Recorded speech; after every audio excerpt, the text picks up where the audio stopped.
8:03, May 16, 2024. It's time for another Island Tea. I got my girl Kay on deck. Good morning, everyone. Good morning, Kay. What's up? Good morning, Invisible Man, aka Jamster. How are you doing today? Man. I love that. Well, you coined it, so I'm going to use it. Yeah, I'm good. I'm just here guzzling some tea. Oh, no coffee today, huh? Coffee ran out yesterday, so I have to go buy some today. Alrighty. But having moringa, mint, and basil. And this is all local Mm-hmm. plants. Okay, Yeah, good stuff. Good absolutely. stuff. So no tea bags. No tea. How did No tea today. Just herbal tea. Yeah, but I mean, like to in a tea bag combination, instead it's all fresh herbs. Yeah, but Okay. actually, when I was walking, I said, I forgot to add green tea, as in tea The tea bag. bag. Yeah, but yeah, so it's just moringa, mint, basil. No, I had green tea bag this Green morning. tea? Okay, yeah. Yeah. But yeah, I have to get some green tea when I go get the coffee as well. Okay. Mm-hmm. Oh boy. My boy Rascal he's a big coffee guy as well. Oh, But okay. he takes his black. Oh, good morning, Ronnie. So no sugar. I don't know if I'm ready for that. You don't. I love coffee, but Yeah, I can't you drink could do it. coffee. Once you practice it, it comes like nothing. Good morning, Jam Down. I miss you. I drink tea all the time without sugar, but Uh-huh. coffee, I don't know. Oh I boy. can't really, Oh boy. not trying to do that right now. Well, I wonder what tea Jam Down is having this morning. Jam Down. I miss hearing you on the radio. Oh boy, when are you coming back? I guess he's having hush tea these last few weeks. Oh boy, no, Jam Down. Could you drink some loud tea, please? We need you back. Good morning to all our listeners here in passion St. tea Kitts might and be better. Nevis. What kind of? What Passion kind tea might be better, not Why? loud. I don't want him yelling my ear off. of? You just want him to come in the passion. Oh boy. I know he has the passion, and so I'm like, and usually when I'm like, tell us how you really feel, you know. Morning, Cleo. Yeah, good morning to everybody good in morning the to everybody. diaspora and the Federation of St. Kitts and Nevis. And for those of you wherever you are listening us in the world, good morning, Rusty. Thank you for listening to us. We know we have local, regional, and international listeners, and very grateful. So go tell your friends that we're on. We're on Win FM, that's 98.9. We are on X, formerly known as Twitter. We are on YouTube, and we are also broadcasting on the local channel TVC. That's channel 40 on the cable. So you can also check us out. Have you ever there. watched that channel? Andre's channel? Yeah, You have a little Okay. bit. Okay. I don't have much time to I think they watch bring on television. football too, right? I'm not sure. Okay, No, 'cause I've he just does. watched it for He program. does Sportscasting? communications for the Football Association. Okay, no, I So didn't he know covers, if you notice, he does it covers the games and talks, does the post game interviews and that. so Shameful how much I listen and watch, right? on. But I really, No, I there's a lot of I channels. really don't have the time, and I really don't watch television like that. Yeah, it's understandable, So let's see. You want to tell the folks what we have on today, Jamster? Well, we have Marcus Nata. He should be coming in at 8:30, and he's going to be discussing what's it called, financial education and financial education and savings program. So you can stay tuned, and you'll find out what that's about.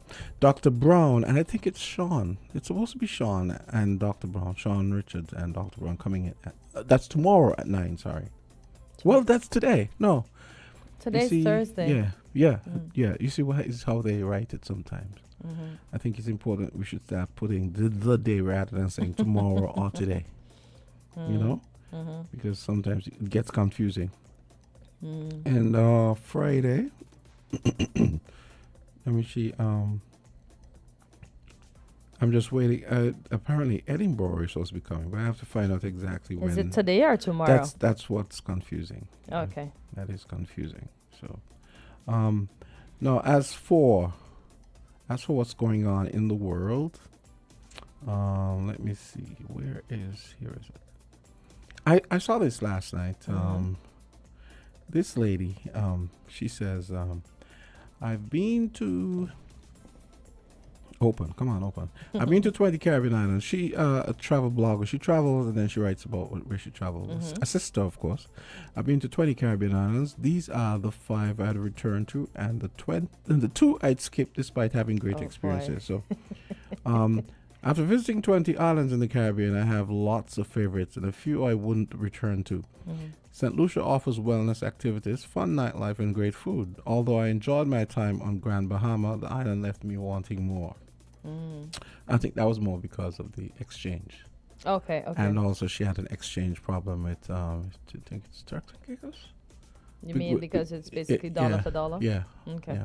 So there's a misconception that all Caribbean islands are the same. However, as someone who's been traveling to the Caribbean for almost 2 decades, I found that each island has its own distinct food, festivals, and cultural traditions. After visiting 20 Caribbean islands, I can see why the area is such a hotspot for tourism.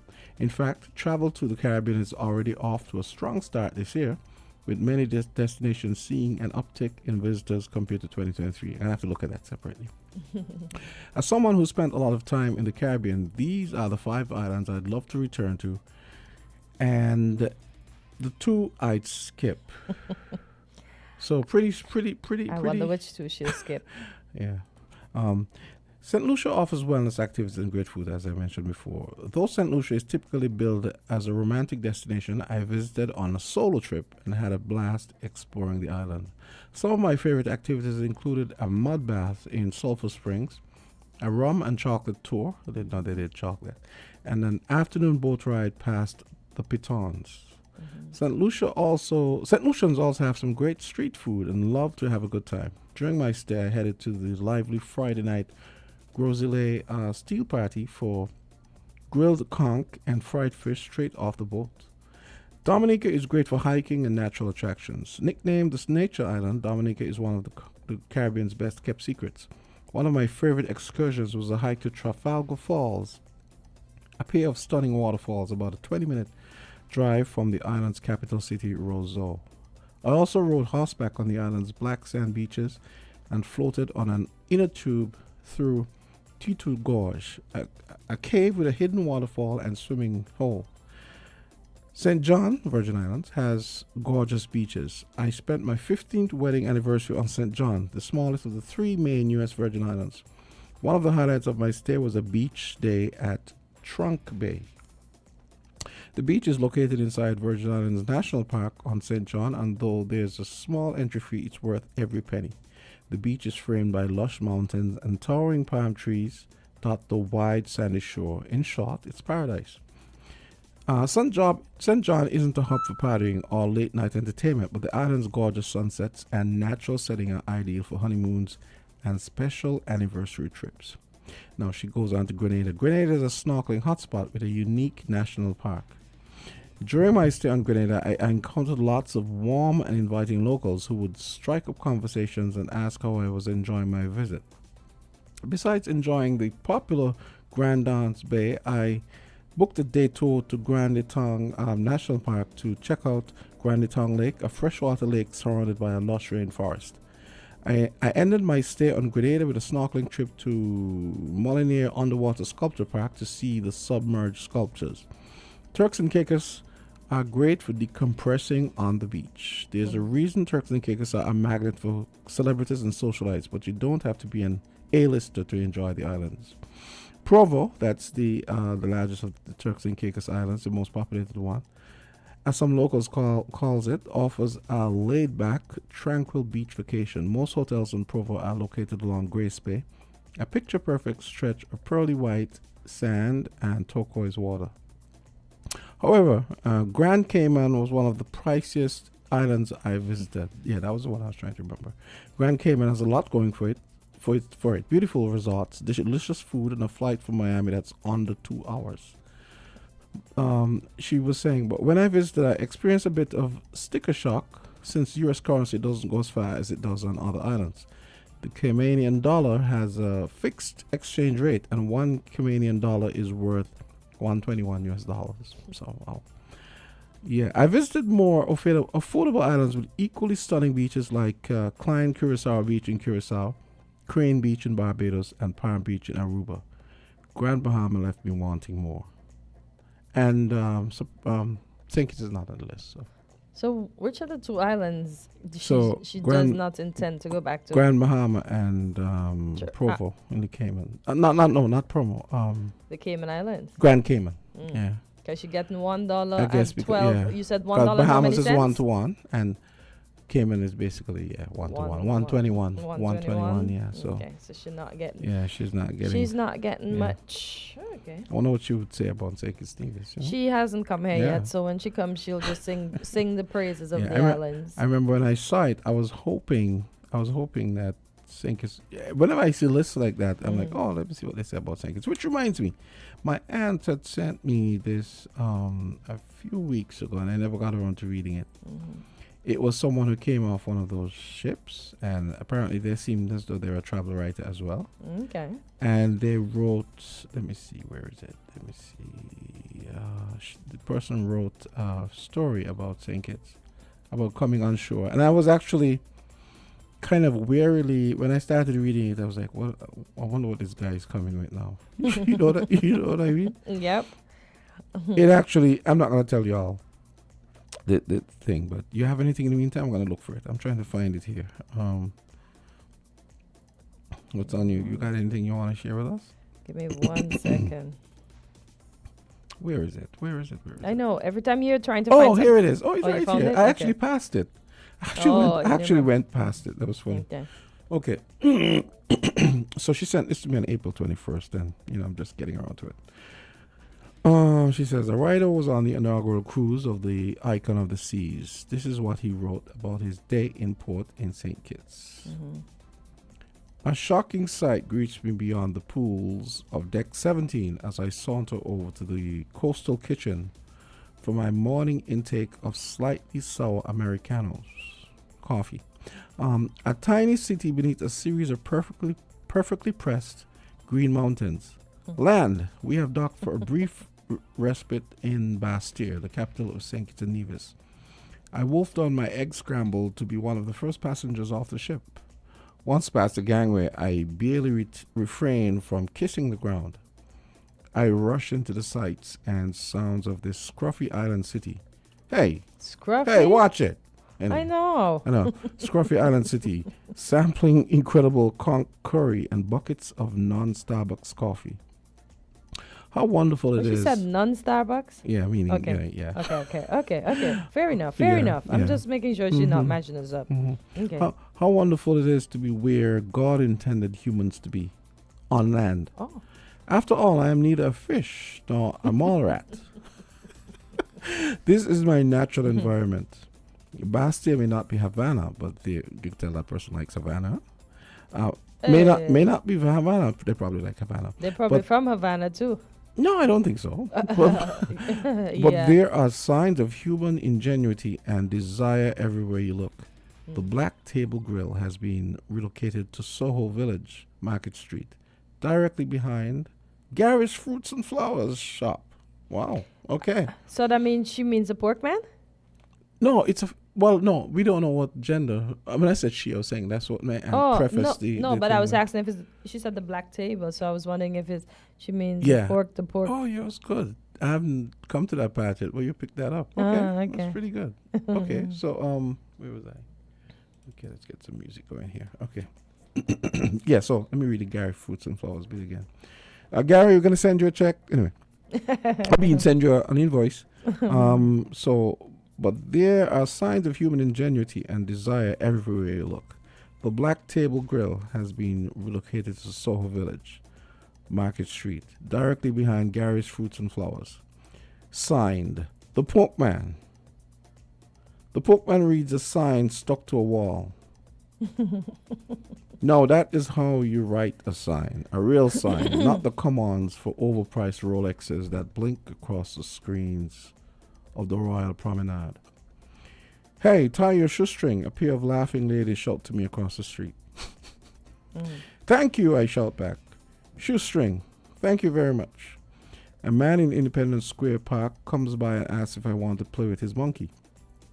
That sounds very strange, but anyway, I haven't heard that pickup lines since the Penn Station of the 1980s.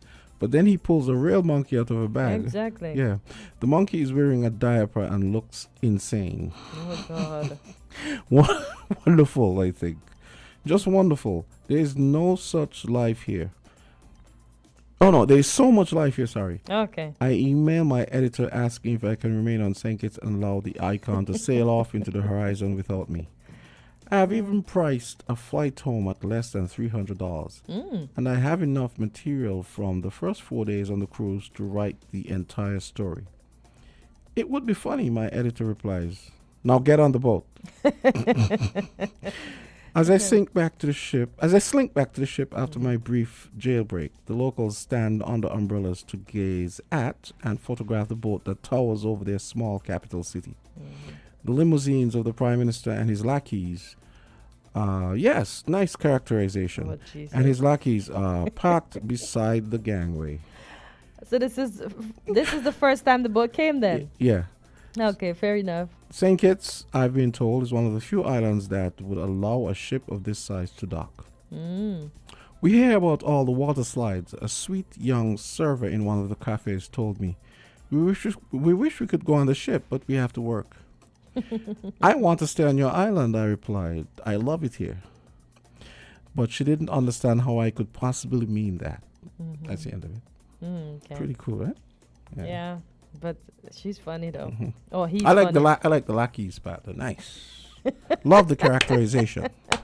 Wonderful. Well, we thank On that point. editor for such a write-up. On Oh point. boy, Jamsey, you're having too much fun with this, you know. Yeah. Well, I want to talk about the hurricane season. So this item comes from Loop Caribbean, and it says the NHC begins issuing Atlantic tropical weather outlooks for 2024. This article is from 16 hours ago. And it reads as follows. We know it's only mid-May, but the U.S. National Hurricane Center today resumes its regular 6-hourly issuance of Atlantic tropical weather outlook for 2024. So according to the NHC, yesterday, May 15th, marks the first day of routine issuance of the Atlantic Basin Tropical Weather Outlook in 2024. The products describe significant areas of disturbed weather and their potential for tropical cyclones formation during the next 7 days. The Tropical Weather Outlook is issued from yesterday, May 15th through November 30th each year. The issuance of this product are 2 a.m., 8 a.m., 2 p.m., and 8 p.m. Eastern ETD. After the change of the standard time in November, the issuance are 1 a.m., 7 a.m., 1 p.m., and 7 p.m. Eastern. A special tropical weather outlook will be issued to provide updates as necessary in between the regular scheduled issuance of tropical weather outlook. Special tropical weather outlooks will be issued under the same WMO and AWIPS headers are regular tropical issuances. Go on. You finished? Wait. No, I'm trying to. Special tropical weather outlooks will be issued under the same WMO and AWIPS headers as the regular tropical weather outlooks. The Atlantic hurricane season runs from June 1st to November 30th. Here's a list of the names provided for the 2024 Atlantic hurricane season. Alberto, Beryl, Chris, Debbie, Ernesto, Francine, Gordon, Helen, Isaac, Joyce, Kirk, Leslie, Milton, Nadine, Oscar, Patty, Raphael, Sarah, Tony, Valerie, William. So I hope all of these people stay outside and never touch the lands and property of anyone. You don't think hurricane names should have remained female? No. Why not? No. We need a mix. Females are gentle creatures. See, we have Alberto, then we have Beryl, then we have Chris, then we have Debbie, then we have Ernesto. This person is very smart, you know. You see how they put it with a female and then a male, but then you have two females in here, which is, is a male and a female. So Alberto, Beryl, Chris, Debbie, Ernesto, Francine, Gordon, Helen, not at all. Isaac, Joyce, Kirk, Leslie, Milton, Nadine. Yeah, so they did it. Yeah. Everyone fight me. Good morning to everybody. Good morning. Sorry. Good morning. How's everyone doing? Good. Yourself? I'm not too bad. I'm gonna get that invisible trusting man. that everyone out there is having a wonderful morning so far. I mean, for some time, the names as it relates to the hurricanes have been both genders. I remember back in 1998, Hurricane George. They changed it 1999, recently, actually. They changed it like early Lenny. 90s, I think. Early 90s. Mm. Used to Well, be it's all mostly the female. men that be attacking the place. You don't see that? You realize Hurricane Irma? Huh? Irma was very destructive. Was she? And then we had a Maria? female. We had a female back in the 60s that went all the way up to Canada. Imagine. Yeah. Oh, That's boy. like that's like a blizzard. That's like a blizzard in St. Kitts when you think about it. George mash up the place. A hurricane all the way up. Was in it Hugo? Nova Hugo Scotia. mash up the place again. So Hugo, we just say Hugo is a male name or a female That's name? a Male. that's What's straight the up, male name? straight up male. Because why I said that, because you said in the early 1990s and Hugo was in 1989. Oh no! So it might have been the Hugo 80s. No, it might is have a been. fella. It might have been the 80s is when they changed it. Actually, Hugo is a it fella. might have been. Yeah, it probably was the 80s that they went to Okay. co-ed names. Yeah. Okay. Mm. About trying to be. Well, I guess we trying to can. be politically I guess we correct. can Yeah. try to confirm that in later Female on. hurricanes are gentler. But it's just a name. The storms People's develop. names, so people feel a kind of way. oh, and Imagine that- a unicorn then- being named Kortensia. How should I feel about that? A way? And then I just remembered Dominica, Hurricane David. Oh boy, I didn't You realize see? that all those males. But Frederick was one. That All those indifferent males Yeah, playing bad, mashing up the place. Lenny. Mm-hmm. It came from the wrong direction. That was in the early 2000s, I think. Yeah. Mm-hmm. And Was at any point was there a Trevor or a Jamster? if they do, I'll change my name. Do you see what? No, it's not gonna happen. I think that I wonder how they decide what names, what I think human they should- names they I think- attribute. I think to- they should name one after Azard, but they just put an H at the beginning. Soon Hazard, come. Hurricane. Hazard. Soon come, as the Jamaicans So say. Soon come. Okay, so you guys are asking some questions here. Oh boy. So since it came up in about hurricane names, let's see hurricane names. How will they? So, based on this, it says that the National Hurricane Center does not control the naming of tropical storms. Instead, there is a strict procedure established by the World Meteorological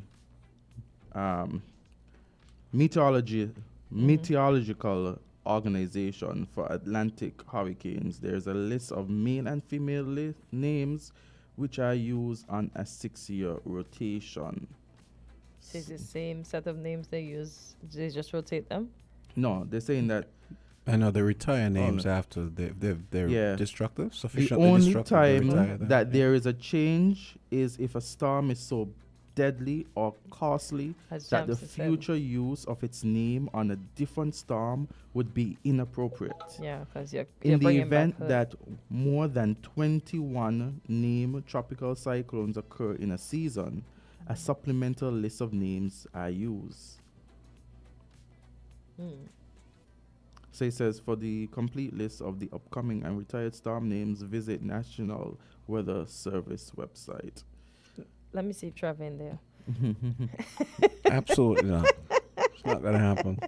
Let me see that. Too. So it says here, the reason to name hurricanes. Experience shows that the use of short, distinctive names in written as well as spoken communications is quicker and less subject to error than the older, more cumbersome latitude, longitude identification methods. So they used to identify tropical storms and hurricanes by latitude and longitude methods. Okay, that would have been harder to remember. Yeah, Mhm. absolutely. These advantages are especially important in exchanging detailed storm information between hundreds of widely scattered stations, coastal bases at sea, and ships at sea.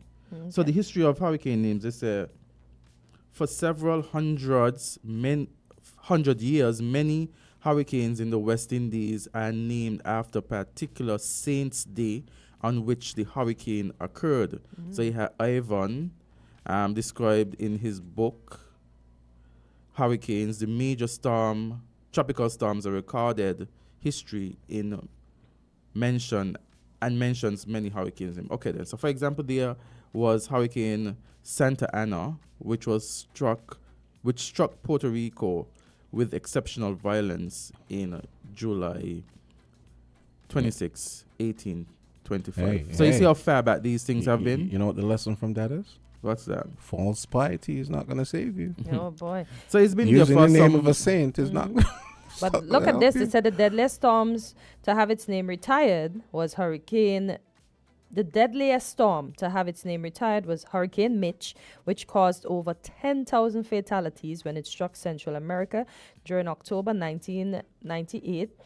The costliest storms were Hurricanes Katrina in August 2005 and Harvey in August 2017. Each storm struck the U.S. Gulf Coast, causing $125 billion in damage, much of it from flooding. The most recent names to be retired for an Atlantic hurricane were Fiona and Ian. So, yeah. So they're talking about retired Atlantic names, right? Mm-hmm. And looking at this list, and this list starts from 1954 and goes up to 2022. And some of the retired names, you know, in 1989, Hugo, in 1990, Diana and Claus. You remember Claus Jamster? Yeah, Klaus. Yeah. Yeah, you remember that one? Yeah. Okay. George's in 1998. I just given the ones that I recall too. So 1999, Lenny. I don't remember. Yeah, that was the one I was talking about that came from the West. Keith in 2000. You remember Keith? No. So we had Allison in 2001, Iris and Michelle as well in 2001. I don't remember. The only one that seemed to ring a bell there is Iris. So if you look at, let's say, just 2017, because the Irma, as I said, Maria, they had Nate as well. Don't know if anyone remember Nate, but he's been retired. Okay. And to 2022, I'm seeing Fiona and Ian. Ian, yeah. Listen, there's a listener that says, I'm here standing behind your point and I admire it, but I would like to remind you that hell has no fury like a woman scorned, and the most powerful hurricane and the most powerful hurricanes in recent histories were both Irma and Maria. I will get you, listener. Yes. You know, I was actually thinking the hell had no fury thing, but I said, you know, maybe I shouldn't. I shouldn't. You know. Is this person your friend? Because they're thinking yes. like you. Oh my gosh! I was saying, let me not put too fine a point on it. See. Oh boy. Oh boy. So yes. So they're saying basically storms are going to start earlier. That's what you're saying. That's what they're saying. They said storms are starting earlier this year. And why? Yeah, because they did say that the hurricane season is normally from the 1st of June to the 1st of June to November 30th. But then there was something in here. I mean, it's been hot enough, so. Oh boy! And then the rain just fell, and then the sun is like waiting there for you. We shouldn't be too surprised because it's been really hot. You know? Wow. So we have at 8:30, or should have had at 8:30. We're still having Marcus Natter. Yeah, that's what I was told. Yeah. So Marcus Natter at 8:30.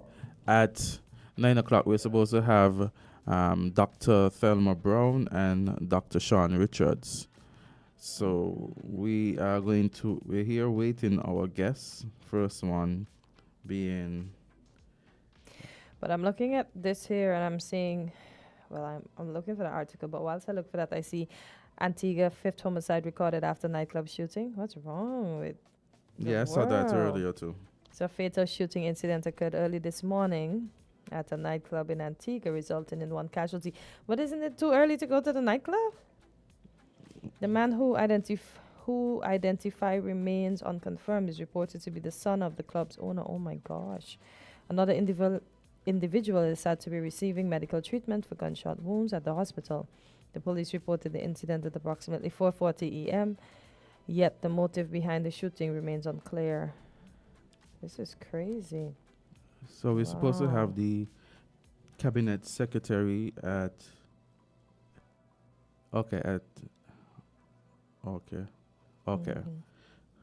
Okay, so we have Dr. Marcus Natter, cabinet secretary, and then we're going to have Dr. Thelma Brown and then Dr. Sean Richards. So we're going to take a short break, and we're going to get back.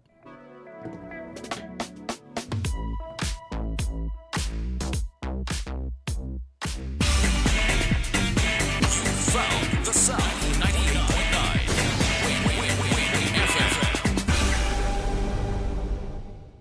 Nice to meet you, Jazz. Tell me a little bit about yourself. Well, I'm an independent 27-year-old manager who wants her own home with her own rules. Sounds good. I'll help you get there. We see you, the go-getter, with big plans, and we've been keeping you in mind. Follow your goal home with a mortgage from CIBC Caribbean, and don't bother about your home insurance, as we'll help with that and more. Visit CIBCFCIB.com/inspired home for more info. Conditions apply.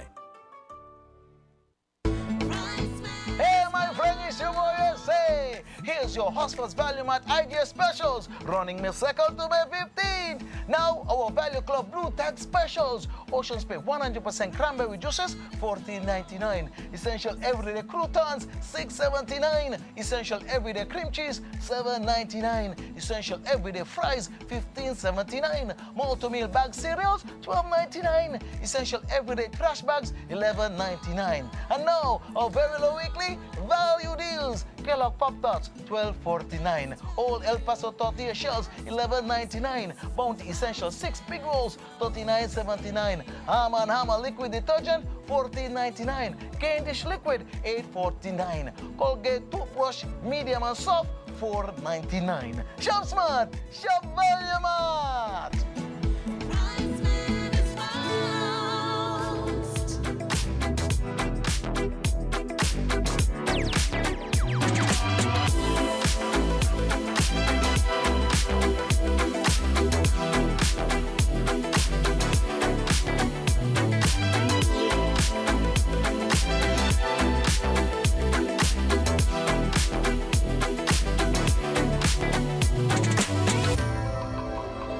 It's 8:35. We've got Dr. Marcus Natter and company. Yes. And it's all about financial education and savings. They'll give us an overview of the program. Good morning, guys. Yes, and so we have, as you said, but the young lady in the studio is Miss Tom Linson, and so she's here with Dr. Marcus Natter.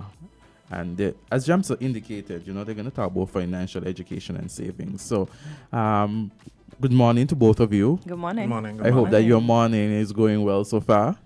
So far, so good. Yes. Wonderful. So, it's all about financial education and saving. So, tell us, one, about why you're here, why you represent, or you're best suited to speak on this topic, and then we could go into what the topic is at hand. Okay, thank you so much, Azard, Yes. for having us this morning on Island Tea. No It's problem. always a pleasure. I see the studio has some extra aesthetics. I see the teapot and so on. Yes, I don't- usually we do have the You tea, didn't know. offer- you didn't offer Usually me we any did tea. have I the could do tea. with a cup of tea as well. Remember, I'm English. It's have- empty. yeah. It doesn't stay as hot as long as we want it I to, got so you. sometimes I it's got you. defeating. Yeah. No, but I sets the mood. Yes, so thanks. no, we're going to bring back the tea. I must say, Yeah. Kortensia had been doing a very wonderful job with the tea and the preparations, and we're going to bring it back, especially when we have the guests. Yes. No problem. Yeah, so again, thanks for having us this morning. Let me just step back a little bit to say that in 2023, December 13th, the Prime Minister made his annual budget address before Parliament for the 2024 budget. And during that speech, he mentioned the establishment of a program that deals with financial literacy and has a component for savings, including the ability to invest in terms of shares for young persons, young citizens between the age of 5 and 18. So from that date, and as I always say, once the Prime Minister says something, especially something like that, we are charged with making sure it comes to fruition.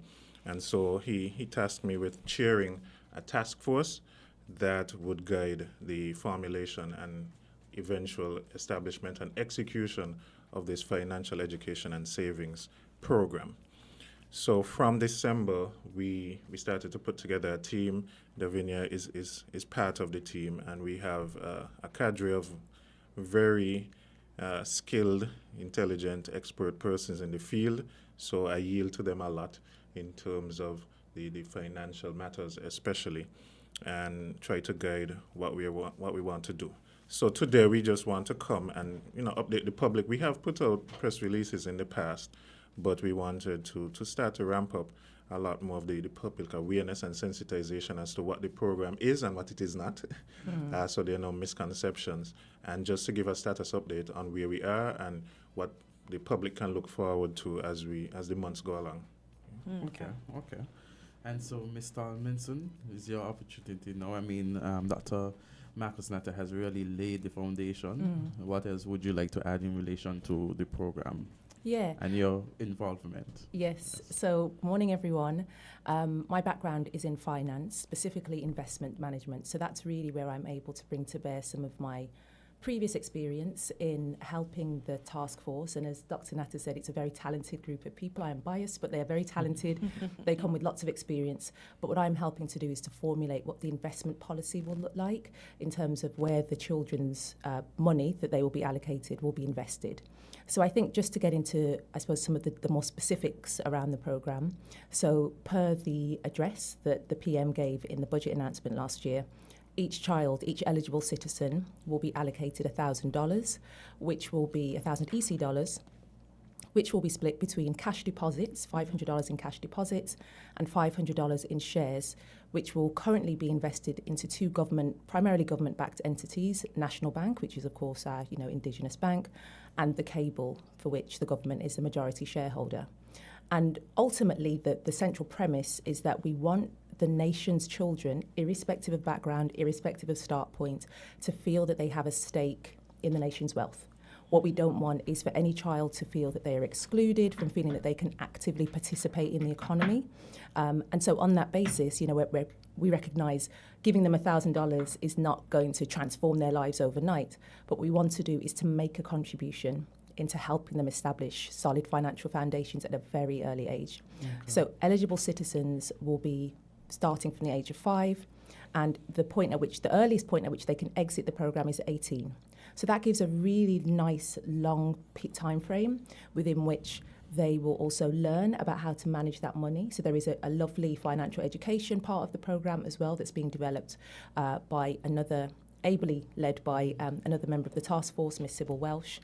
And that will effectively be age-appropriate content that will be developed and delivered in conjunction with the work and the initiatives that are already being led by the Ministry of Education around financial education, so that the children have the knowledge and the skills as well as the capital that is being saved and invested on their behalf too. So some questions coming from what you have said.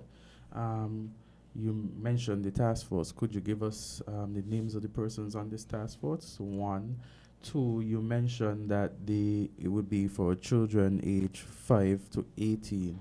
Is it at a specific time? Is it persons between 5 and 18 at the time of the announcement?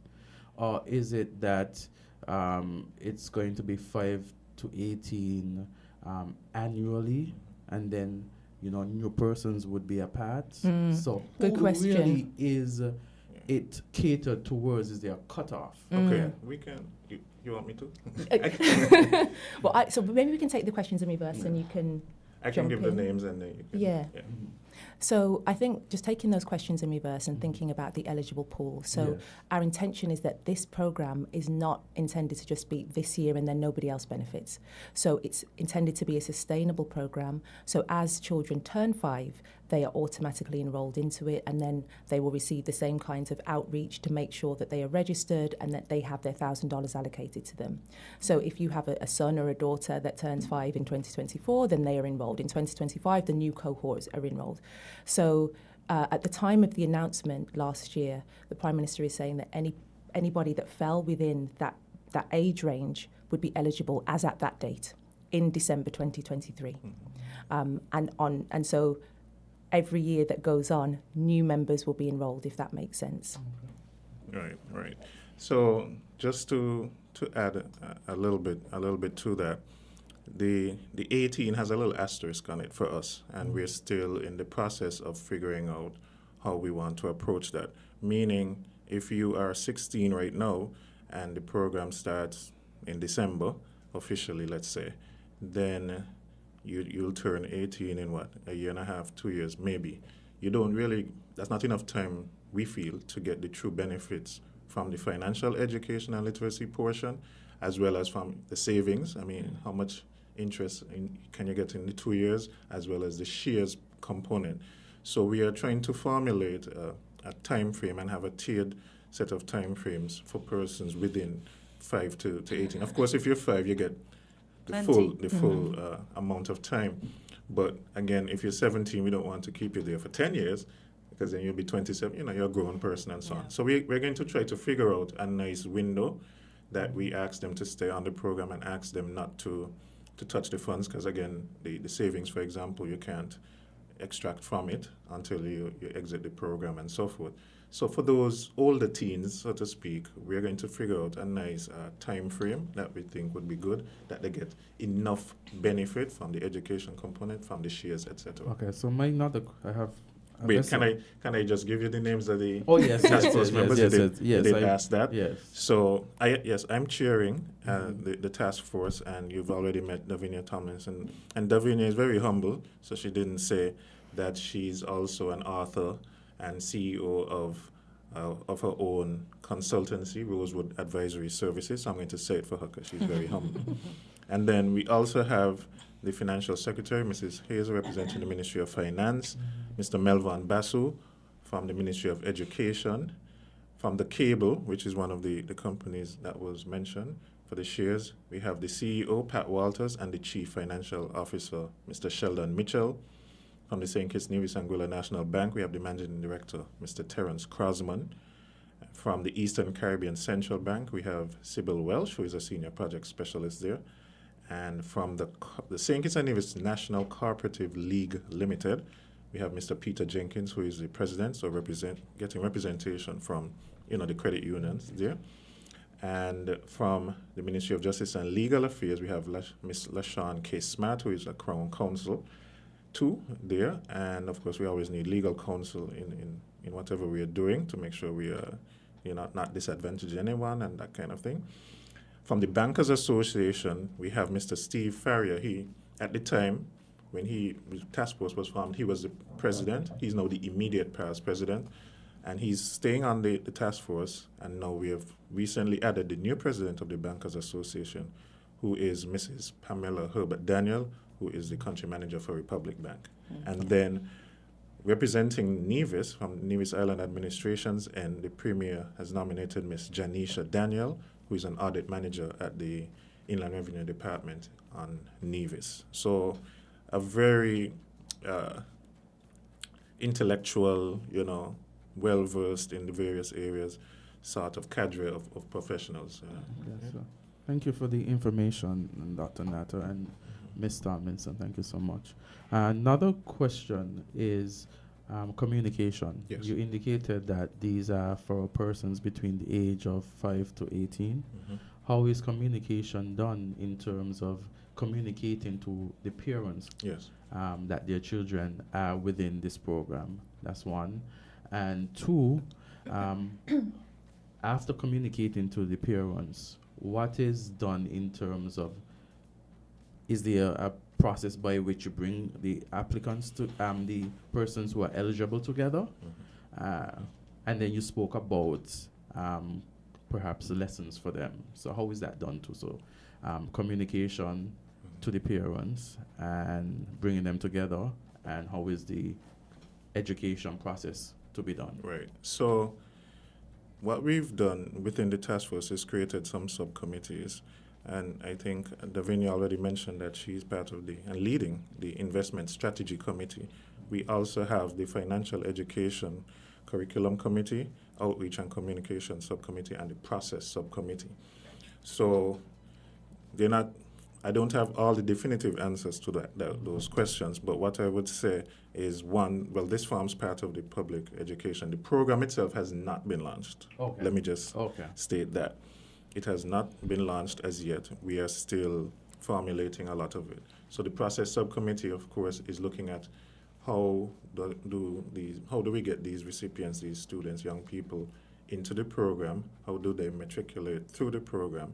And what are their options when it's time to exit the program, right? So that's the process subcommittee. Then the Financial Education Curriculum Committee is well ahead in terms of what their tasks were. The education curriculum is essentially completed already, so much so that they're doing, and they have done, some test runs with teachers, doing train-the-trainer sort of sessions with them, getting them up to the tools that will be employed to kind of, explain all of this about financial education, financial literacy, skills building, empowerment, and so forth. As you can appreciate, a 5-year-old would need different learning tools and strategies, games, different things, more visual stuff. A teenager may need some of that as well, but there will be different tools geared towards various age groups, and that has been developed primarily with, of course, the leading Miss Sybil Welsh, but the ECCB already had a program that she actually created and has gone all through the ECCU countries. So we were able to dovetail with that, and we also brought in the Education Curriculum Development Unit from the Ministry of Education so that we have a synergistic approach to what they are already doing, because they do some teaching in terms of financial matters at the primary school level, come right through. So we're really making it a synergistic approach. So that is essentially done, and we hope to roll out that in the academic year. Okay, so I want to know about the launch and the exit, because Davinia talked about the exit, and I keep hearing exit. So when will it be launched, and how does one exit the program when they get to 18? Okay, so I'll start a little bit. Maybe Davinia, you can jump in after. Yeah. So what we are envisioning is, let me say that this is a 3-pronged type of program. Okay, so you have the financial education, literacy, skills development portion, you have the savings accounts portion, and then you have the investment portion in terms of the shares. All of these will be done in phases, so everything won't be launched at the same time. Okay. What we feel is a low-hanging fruit, so to speak, is opening a savings account. Yeah. Each of us can easily open a savings account. Of course, the children, this account will be held in trust. For the younger ones, especially, who cannot open a savings account until you're 18, without a parent or a guardian. So everything will be held in trust, which you cannot touch until you exit the program. So that's one. As I mentioned, the education curriculum is essentially done, so we hope to roll that out, if not on day one in September of the new academic year, probably shortly thereafter, but hopefully within the new academic year. And the investment portion part is the more complex part that we are working through, and we are nearing completing how we would actually do that. And Davinia is the expert in that area. So needless to say, I would not want to give a hard date and say September 2nd, September 9th, that sort of thing. Fair enough. But we're going to do a phased approach, and as I said, the savings account we see as the kind of the easiest part to deal with. So we would want to roll that out, and we would make sure we put some communication out as to how you go about doing that. Okay. What I would like to add, I think, and it almost dovetails quite nicely with regard to the question you asked about communicating with parents, because parents will be a critical part of this program. Obviously, it's a child-centric program. We want to make sure the children have a solid financial foundation. And I repeat this message in almost every interview, which is that children form their earliest money habits by the age of 7. That's not my opinion. That's based on studies. And what we want to do is to equip them with everything that they need early enough so that they can, cultivate a good and positive relationship with money over their lifetime. Hence why we start with them early, and we give them a really nice lead time in which they can learn absorb all of that education and those literacy skills. I think with regard to the communication with parents, one thing that I think is critical to note is that we will be embarking on a federation-wide community outreach program that will enable us to go out into community centres, so people don't have to feel like everything happens in St. Kitts or everything happens in town. we will go to them, we will meet people where they are, so that all parents can ask their questions, they can feel part of the program and part of their children's financial education. And I'm a parent myself, I have 2 daughters. Sometimes you're teaching them and you're teaching yourself at the same time. So I'm sure there are lots of behaviours that we all have as adults, financial behaviours that you think, oh gosh, if anybody saw me doing this, I'd feel shame. So we want to impart some really positive messages with those young people and get the parents on board in doing so. So it's not a very, top-down paternalistic approach. We're just shoving things onto parents' doorsteps and shoving things onto teachers who've already got a full plate. We want everybody to feel they're part of the experience. So the community outreach will be a really important part of that.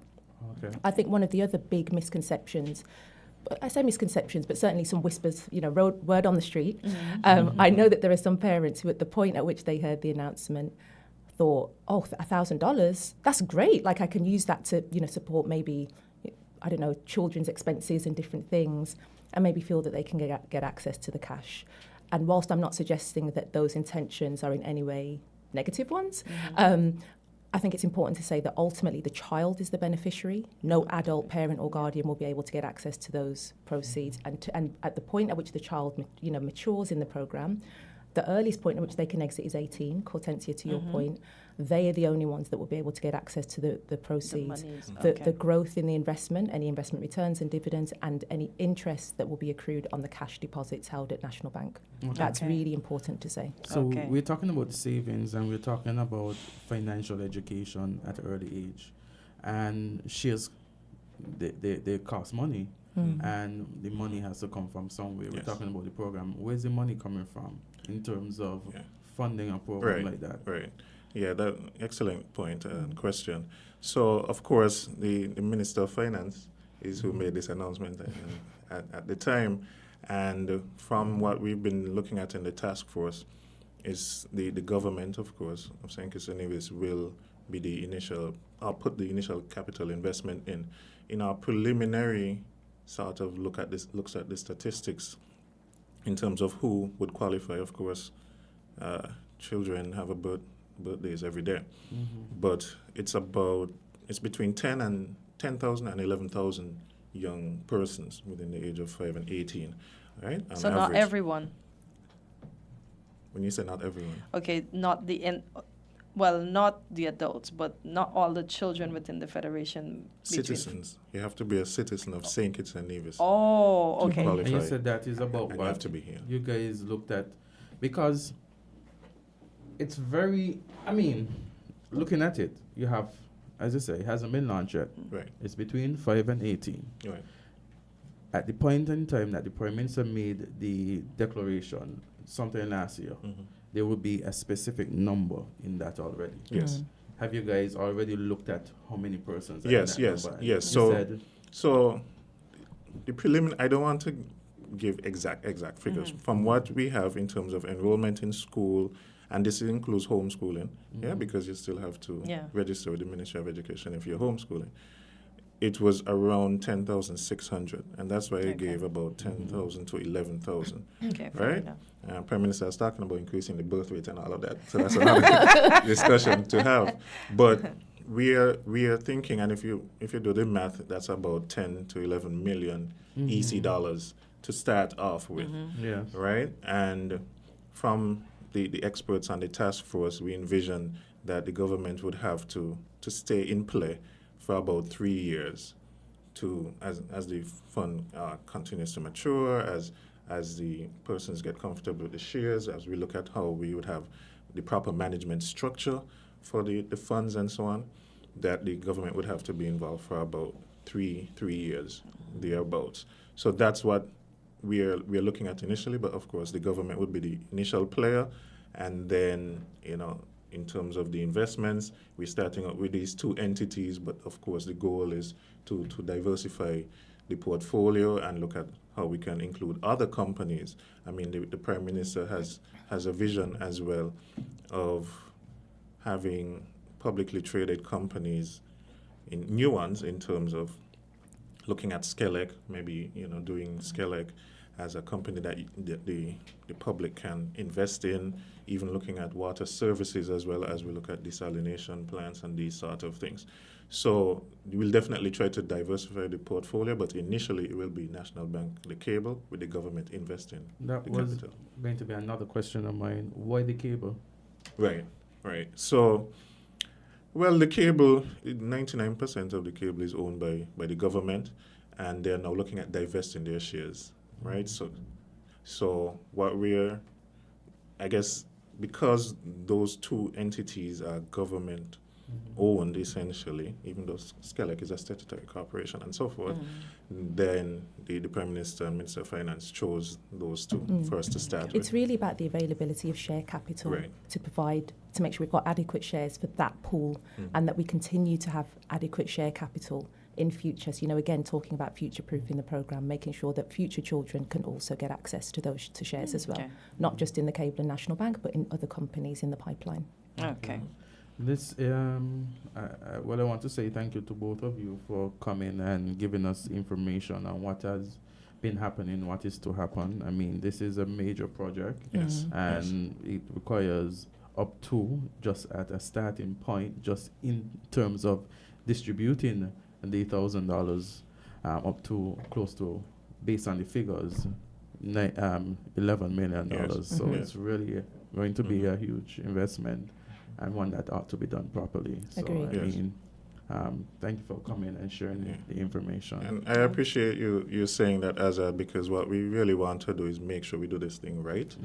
The first time, don't want it to come off like this is some sort of gimmick and, just throwing money and so forth. We really want it to sink in and help to build generational wealth, give these young people a foundation on which to stand when they get to young adulthood. And I forgot to say one thing, that the National Bank has committed to giving a special interest rate, which is higher than their normal regular savings interest rate for those accounts at National Bank. They haven't indicated the exact rate, so once we know the exact rate, we'll share that with the public. But it will be higher than your regular savings account. So we thank the National Bank for that as well.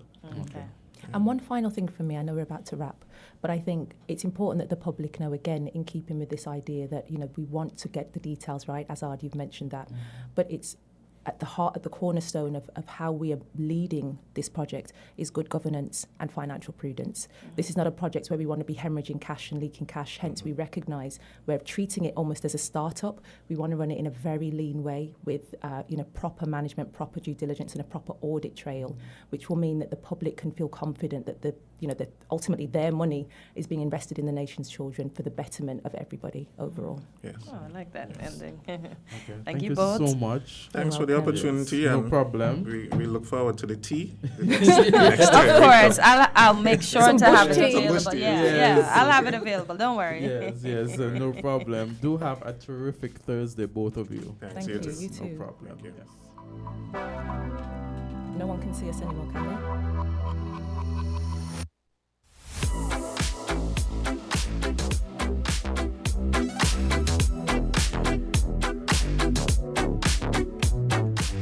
.901. Coming up next, we've got Dr. Sean Richards and Dr. Thelma Phillip Brown. Stay tuned.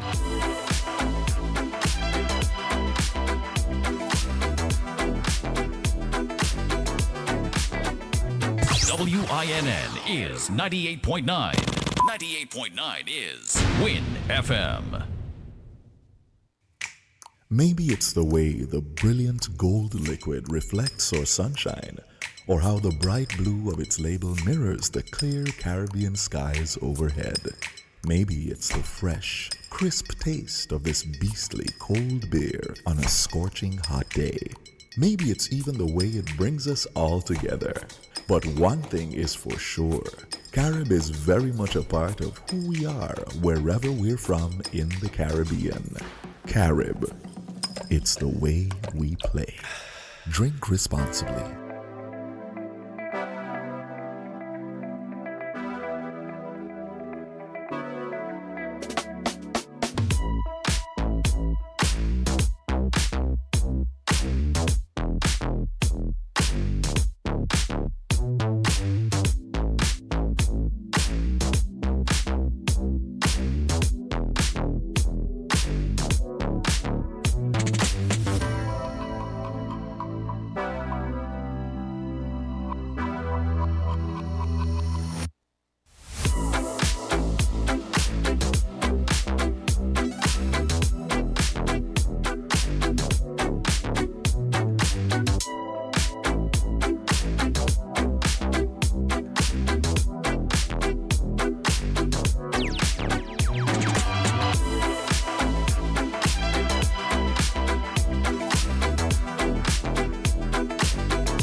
Okay. Have you heard about the water shortage in our area?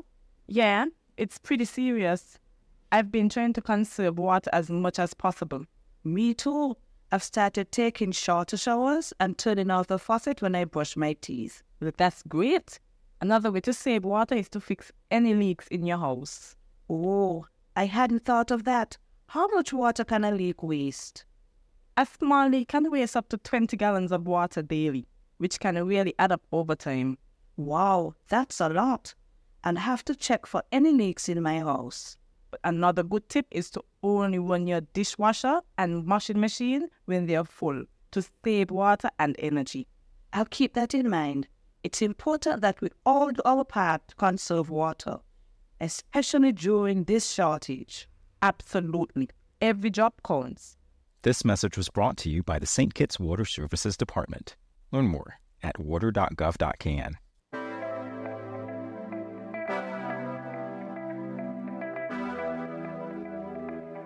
Good morning to everybody. Yes, and as I've been saying, it seems like we have a Dr. Phil Day this morning because we had Miss Tomlinson and Dr. Marcus Natter just previously, and now we have in studio Dr. Brown and Dr. Richards, and they're going to be talking about, crime as a public health, and Dr. Richards, the leader of the People's Action Movement, and he recently gained his doctorate, and his dissertation was all about the peace program here in St. Kitts and Nevis. And so we're going to get more information. And as we talk about crime as a public health issue, we realize that there has been an escalation as it relates to the number of homicides in the Federation of St. Kitts and Nevis. I mean, it's just going up. So, Dr. Brown, is there anything that you'd like to speak on the matter as it relates to the number of homicides that we are currently facing and how that comes in to crime being a public health issue?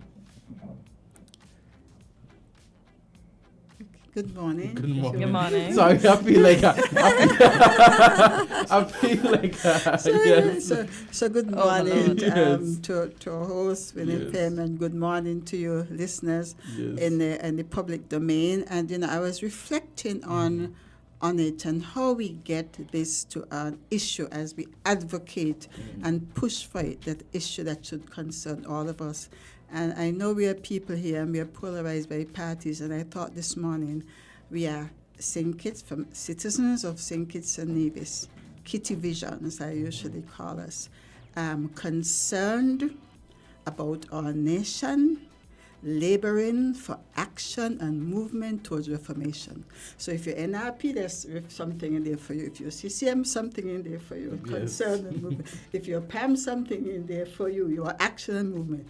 And if you're SKNLP or PLP, we are people laboring for some reformation. And so let's put all our differences aside and come together and address this, because public health, when you look at it from a public health perspective, it said, let me look at the causes, look at the most vulnerable groups, and look at how we as a community can prevent. So we just talk about investing in children financially and so, but their emotional health and well-being is important. We are a traumatized nation. And if you're going to nurture children, just like a plant, it has to be in a conducive environment with the right nutrients, the right moisture, and the right nurturing if you want it to thrive and to produce and to its full potential. You say that, right? Yes. But let's say the children are nurtured in school. When they go home to a tumultuous home. How do we get the balance then? Okay, so they're not nurtured just in school. It starts at home. But the public health approach is that we look at the issues and we approach it from a community point of view. It starts in the home, but the church, the school, everybody, it is as a community, is a village that raises a child. I was born in Newtown, the heart of a really tumultuous community. There was the good, the bad, and the ugly. But amidst there were people who provided benevolent experiences. I don't want to take too much time. I would really like him to talk. And just one thing I like to say, I want to thank the police who picked up those 3 gunshot people and took them. It was an act of humanitarianism that we have not seen for a long time. We usually see people just watching and taking pictures. But I believe if we get, this is not an accident, so you're worried about if you're going to damage the neck more or the femur more, if it fractured. It's a question of someone bleeding out. And if we get them there faster, more lives will be saved. And so those 3, it's 3 women less who on Mother's Day were mourning. And so I want to commend them, and I hope that is a trend that, changes. It starts a trend of change. And so, yes. So we have Dr. Richards in the house. And Dr. Richards, before you go, maybe you could tell us a little background as to what the school, perhaps the focus of your doctorate, and then you could go into your dissertation. No problem. Good morning to everyone, and thanks for having me here this morning. I, as you're aware, recently completed my PhD with the University of the Virgin Islands. The program is called CLIC, and CLIC stands for Creative Leadership for Innovation and Change. The school has 3 different tracks that one can pursue. One is Educational Leadership for Change, one is Organizational Development for Change, and the one which I did is a CLC, Creativity for Leadership and Change. That is actually done in collaboration with Buffalo State University. So I would have also received a graduate certificate from Buffalo State University for that aspect of the program. My particular focus for my dissertation basically looked at how creative leadership, citizen engagement, and psychological safety influence organizational change within gangs, but through the lens of the peace program, the alternative lifestyle pathway program, commonly referred to as the peace program or the peace initiative. So based upon that, I would have defined my research to answer that particular research topic. Now, I had 11 persons who participated in the research. And to give you a breakdown of the 11, because we have heard quite a lot about the peace program, and I think it was important to actually speak to persons who were involved in the program to get their perspective of the program. So I had persons from both St. Kitts and Nevis. The peace program had a leadership team, and so I would have interviewed 2 of the persons who were part of the leadership team. You also had citizens who were involved. They were referred to as the initial engagement team, or you could call it the citizen engagement team, because these were persons from various sectors of the society. You had persons who have a background in religion, pastors, teachers, counselors, etc., who were part of that particular team. And so I also interviewed 2 persons from St. Kitts and 2 persons from Nevis who were part of that team. And then the intention actually was to interview 6 gang members. I ended up doing 5 of them because 1 person from the island of Nevis. Several efforts were made to actually schedule the interview with that person, but at the end of it, I wasn't successful. So I took it at the end of the day that the person really wasn't interested in participating in the research. So you had 3 gang members from St. Kitts and 2 gang members from Nevis. And you had some very interesting perspectives coming out of it. The research concluded at the end of the day that yes, creative leadership, citizen engagement, and psychological safety indeed influenced organizational change within the gangs. And I really don't have the time because we only have half an hour, for example, to go through, for example, what is creative leadership, what is psychological safety, and what is citizen engagement. But in a nutshell, creative leadership is basically those leaders who have a vision, they have an imagination, and so you're able to motivate others towards a particular vision. And so if you look at the peace program in terms of the leaders who were involved, And the leaders in this case may not necessarily, you may not necessarily look at it just in the case of the leaders who were involved in the program, because even the gang members, some of them who were critically involved at that level, they were leaders within the gangs. The citizens, they were leaders in their own right. And so how do you motivate others towards a particular vision? And what came out is that it was the gang members who really wanted a change. And so they approached persons from the police force in particular about a program that could basically help them to recognize, to bring about this change. When you look at psychological safety is more or less measured as within a group. So we're here, we're part of a group.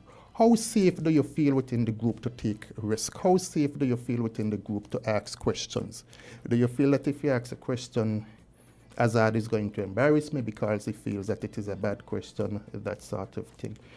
Each of us, we have our own unique skills and talents. Are those skills and talents valued, and how do we utilize them within the group setting? If someone in here is different, how do you tolerate persons who are different? And one can certainly understand that in the context of the peace program, because you have a wide array of individuals who are involved in that program. And then citizen engagement, it's basically the community, the government, the stakeholders who are affected by the change coming together to collaborate, to come up with solutions to issues affecting them, what it is you want to change. And so we bring all the persons together and we have that collaboration in terms of how do we go about solving the issues that we have.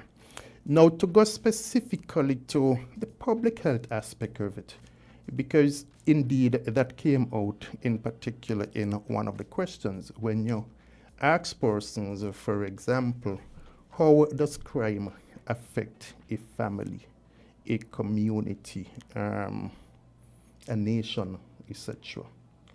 And so a school. And interestingly, what came out of that is quite an array of perspectives, but it basically is similar in nature.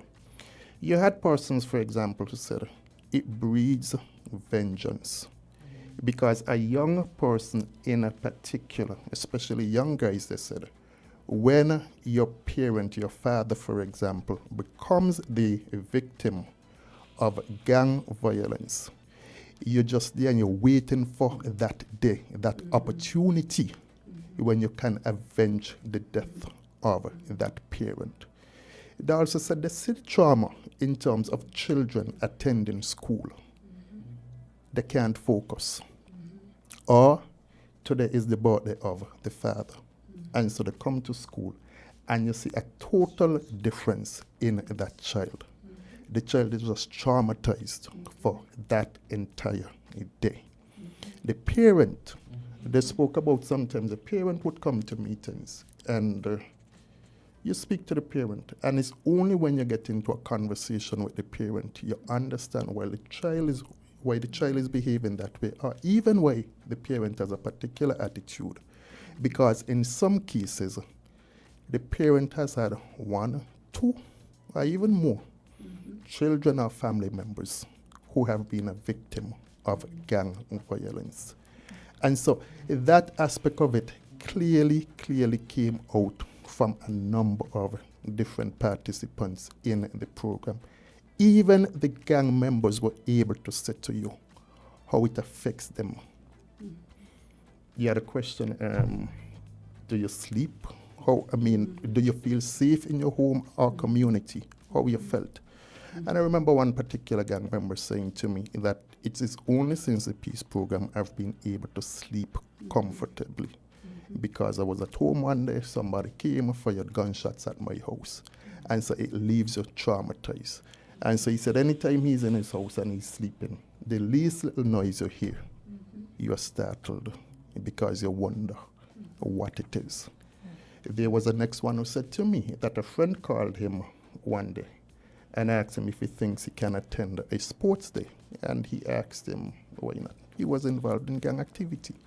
Now, he had a son who was participating in the sport day and he wanted to attend, but he was fearful because he did not know what was going to happen while he was there. And so the other gang member accompanied him to the sports day and basically was there like a security guard for him during that particular sports day. And they also, of course, indicated that they basically became prisoners within their own communities. They couldn't move about. They weren't comfortable in going anywhere. And as a result of the peace program, they have been able to move about freely. And family members, they said, shunned them because of what they were involved in. Some of them got put out from the houses that they were living in because the family members in some instances were fearful. They didn't want to be part of this.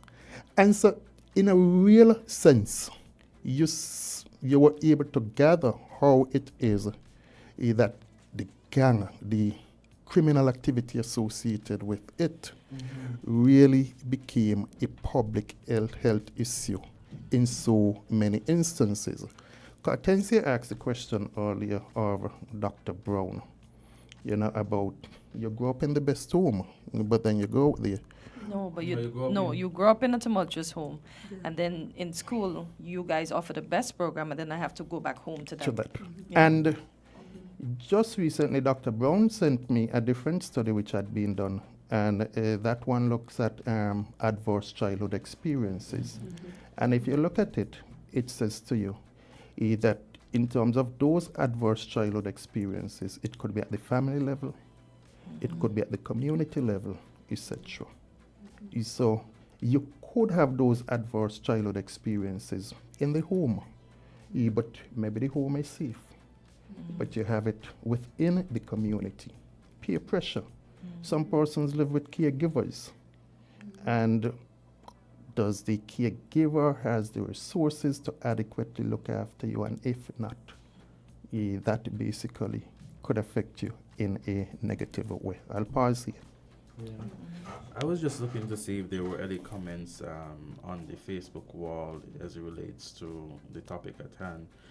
But I know that your dissertation, the peace program, it's a very controversial topic where you find that just recently you saw the Prime Minister, Dr. Terence Drew, on his Facebook page published that, sums were from Development Bank gone unchecked for. So you have persons, when they hear about the peace program, they think about a program that is, they think about a program that, you don't, there's a gray area, there's a dark cloud around it. How do you dispel that dark cloud? Okay, well, and for me, it's not necessary to dispel that dark cloud. My dissertation had a particular focus, and so my research questions were designed to respond to that focus. I did not look at the financial aspect of the program and how monies were dispersed for the peace program. Now,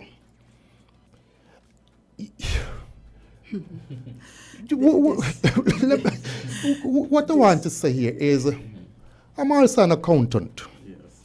And if you're just going to put a little excerpt from a forensic audit out there, it doesn't give me enough information basically to come to a determination as to what happened.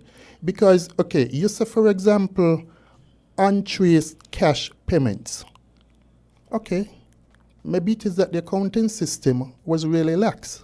And one of the things that I gathered from doing the research is one of the changes which you and I may take for granted is that these are persons who initially never paid a water bill, never paid an electricity bill, they had no bank account, no social security card, etc. They basically were out of the mainstream of society. So I don't know if it is initially that payments were being made by cash and the accounting system was lax. But if you provide the full report, then one is able to get a better understanding as to what happened, because maybe there is something in the report which qualifies that particular section of it. However, that has not been given, and so one must take that into context. It also does not mean that because you're unable to trace the cash payment, that something illegal took place, because maybe they were genuinely paid out, whether it is to recipients of the program or whoever. It's just that in terms of the record keeping, it has been poor. You have a business, for example, Azard. I don't know the accounting system that you have in place, but you could be making payments, and maybe a client might come and pay you in cash. You disburse the money in cash. You don't necessarily deposit it, but you go to the supermarket, you do something through it. Somebody comes into the office, sponsorship, Azard sponsor me $200. You give them. And so you can't quite remember. But if you don't have that accounting system in place, then somebody is going to say that these cash payments were untraced. And so that is, for me, provide more information so that the public can make a better judgment as to what really happened in terms of the $22 million. I have two comments to make to that. The general, I can't speak specifically. Two comments I have. The first one, I've been reading on collective healing to trauma, because we are a traumatized nation. There's no doubt. Because you talk about the families, but when you hear one death announcement, how many names you hear? Maybe about 20. So each death, if you those are just the names that you could afford at the times to put on. Right. So it's a whole, everyone has a whole community that is traumatized. So when we are a traumatized nation, I myself have had 6 young men, either relatives or close friends, who have been killed.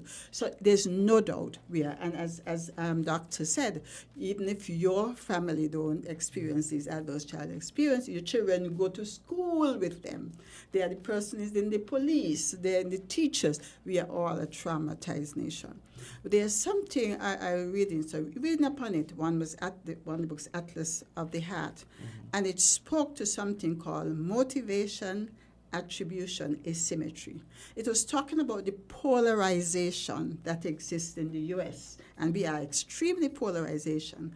And what they're saying, every group looks at things, as if their views and their ideology is based on truth and right and good, and the others is based on evil. And that's the problem in the world.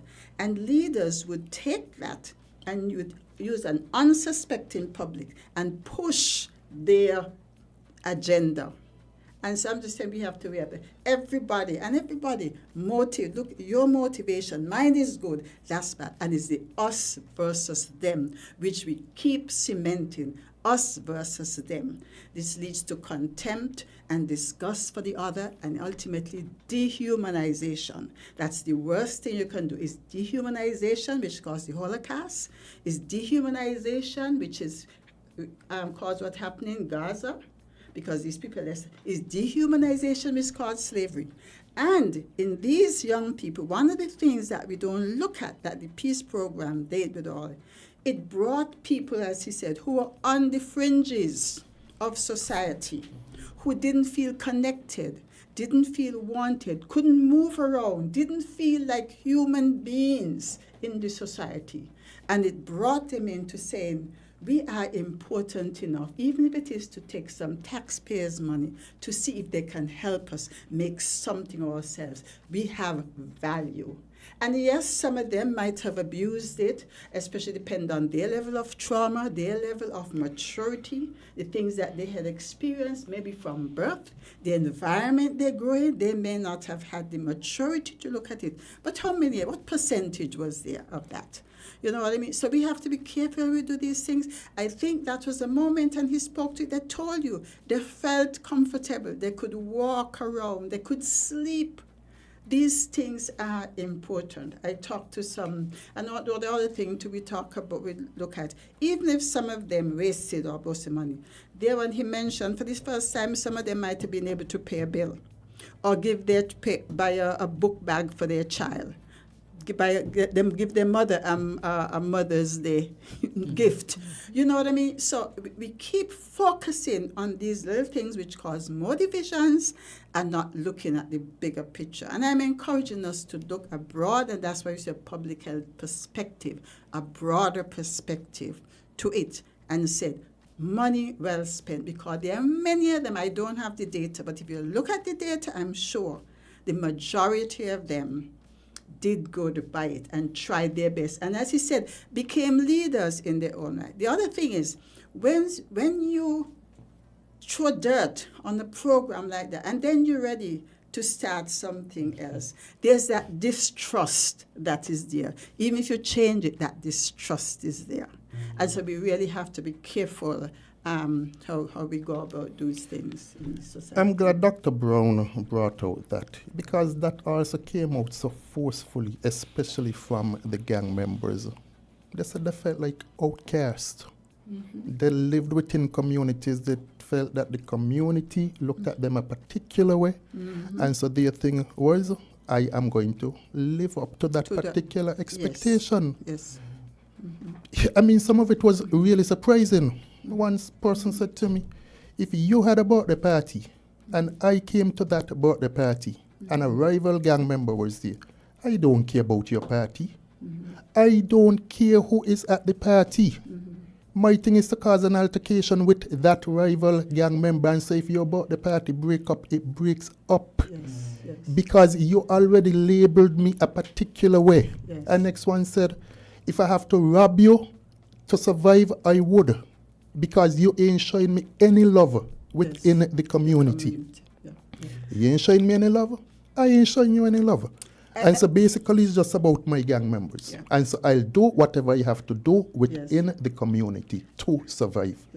And if Dr. Brown is showing me love, then I probably will not rob her. But you, that's a totally different story. Even though we could have lived in the same community, we could have been neighbors. And that's the thing about ACEs, which I discussed last time, adverse childhood experiences and these traumas that people face. I mean, it affects your ability to reason. So even if you imprison them, give them 40 more years, it don't matter to them. But their concern is safety and security. They have regressed to the point that it is fight my safety, fight, flight, or freeze. And I'm going to fight, because anything threatens my security. Now, we all face adverse experiences, but the more you face is the more damage you have and the more inability you have to make good reasoned decision. So if, for instance, I come and I just hit Doc like that on his thing, if he's reasoned and if he doesn't have a lot of trauma in his life, he might say, hey, tell me, what's that? I will say, you know what, I was just knocking a mosquito off. If he is a traumatized individual, and he's triggered by this safety instinct, fight or flight, then he turns around and boxes me, kicks me, stabs me, whatever, because to him, that's danger. That's my safety. You know what I mean? It's trigger, and it's fight, flight, adrenaline and cortisone. That's all that's for those stress hormones that's flowing. And we have to recognize that and realize that. And so it's about the awareness that trauma is in our midst. Trauma. And I spoke last time about a situation with me when I was doing my chaplaincy course and having to talk about my brother who had died 20 years before and nobody killed him. But the trauma that I had, I had not dealt with certain things. My blood pressure was up. I got headaches. My tutor told me my personality kind of changed. I was more combative and aggressive. Imagine someone who gets up one morning and then at midday heard that your son was killed. Or you might see it on Facebook, somebody, send a picture and him lying there. The trauma that ensues. So is this information being shared with the present administration as to what can be done to curb what is happening in society right now? Because every minute it's another young man, and that's unfair, because we are basically losing them to violence. So what I can say, so when I was in the embassy, we started, there was a program that was taught during COVID in neurodiverse education. They were teaching, it was Lesley University. They were teaching, and we had good participation in St. Kitts Nevis, online coaching of teachers and social workers to recognize neurodiversity, like attention deficit disorders and things like that, to recognize it and how to cope with it. So when I saw it, I said, you know what?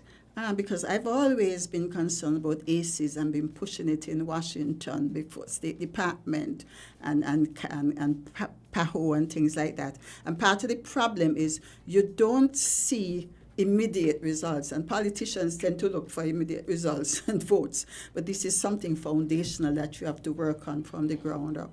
And so I raised it with them. I said, you know what? In that same way, we could train people to recognize adverse childhood experiences and recognize people who are vulnerable in community. We can do it at the clinics, at the health centers, in schools, learn to recognize these things and intervene early. And so we devised a program. And I know I'm not going to call names, but I know someone in this current administration was involved. We devised a program because the Lesley University has a LIFS, a Lesley Institute for Trauma Safety.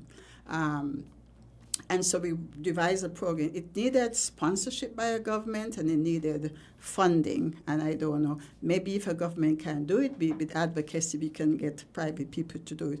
But I know someone in the administration know about it. I myself messaged one minister that I needed to talk about it, and the person said yes. And I also messaged someone else and told me, especially after I did the chaplaincy course, and I was available. I don't know. I know there's someone who in there, people there, who know about ACEs and BCEs, which are benevolent experiences. So but I can, you know, I mean, so like I say, I know these people. I did try and think, but I'm not going to name any names. In fact, Nubian Greer, he had been one involved in the peace program during its time on the Team Unity, and he recently brought together some persons who were once a part of the peace program under that time. I don't know where it is now, but based on that conversation, he invited myself, Natasha Gray Brooks, and Jamie McPhail to that meeting, and so we were in that meeting discussing matters of concern as it relates to safety.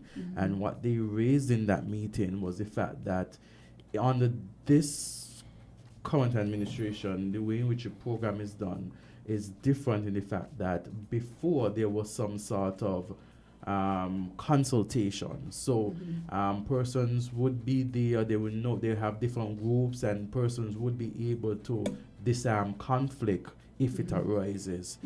Based on the conversation that we had, it doesn't seem like that are the key persons in that grouping that are able to disarm conflict before it arises. What I have heard persons mention is the fact that they feel that they're going back to school in a sense, and they are, so it's more like a school-like environment where they don't feel like they need to go back to school because these are adults, you know what I mean? So that is a little change, and when you listen to them, you could hear the difference in the feeling, and it's not to be political at all, but there is something different, and it's not as it was before. But, you know, and I don't know enough about it, and I'm not going to criticize. I was just saying that I have these thoughts and that I did reach out to my path. So I've been focusing on social media because we don't have to wait for government to do everything. I focus on social media, and I talk in churches. I have another talk coming up, and anywhere else I did talk some teachers, because it's what's happening on the ground in the community drives what the politicians do. And if the community is aware enough and you know, agitate for that kind of change, the politicians won't have any choice. And so the community has to be informed and galvanized about ACEs and trauma, and that's my mission. And here, looking at the Facebook page, there are some persons who said, their comments on the Facebook page, it says Dr. Richards should make his paper public In relation, that gets to what Kortensia asked. There's someone who says that, they have paid advisors. We have someone who also mentioned that paying gang members not to commit crime is ridiculous. And so that is a again the slant they put on it. Yes, people push that. That's why I spoke about the polarization of people, motivation, asymmetry, and how people use that. Leaders use that to push their agenda for people who are unsuspecting and not aware. But if you keep your mind closed all the time, that's how you're gonna look at it. But what if we could have observed these members that were in the peace program, like get people to employ them, gainfully employ them? Would that? They were. Would that work? They were, and that came out. I mean, Okay. they said as the community of citizens began to embrace them, that is what helped to bring about some of the changes that you saw. I mean, they said, and in particular, some of the citizens who were involved with that engagement team, they said that inspired trust amongst the public, because if these persons are part of the program, then okay. For me as, let's say, a counselor, a pastor, being involved in this program, I have more confidence in terms of the program and what the program is doing. So that also inspired citizens and business persons to hire them. Some of them started their own businesses.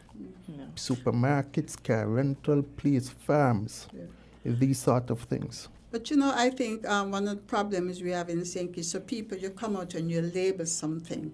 And I don't think the piece, whether the government falls or not, I don't think in its full form it was advertised. Maybe it wasn't pushed properly, or maybe it wasn't enough pushback, and there was not enough understanding of all the ramifications of it. And so it was labeled a certain way, and you know how we are, kind of black and white. If certain person say that, that's what we're going to hold on to, and we're not going to change our mind. And so we have to be able to mature enough to listen to both sides and come to our own understanding and not judge, So because you just judge, you're paying gang members. So you're looking at certain, and I think someone was flaunting money or something, but he doesn't represent the whole picture. So, but we don't look at the whole picture, but we just focus on that which we want to see. And so maybe all the aspects of it wasn't properly explained. And maybe it was, and some people didn't want to. No, but you're correct, know. Because it also came out from participants that, and they had some criticisms of the program. And that was one of the criticisms, that initially when the program started, it was kept private. The information really wasn't shared with the public. The next thing, the public began to find out about it. And persons added their own perspective to it. People being paid for peace. And they said in many respects that angered, in particular, some of the gang members. Because some were not even working for the government itself, but some of them were working within private entities. It came out that not sharing the information with the public, in retrospect, it really did a disservice to the program.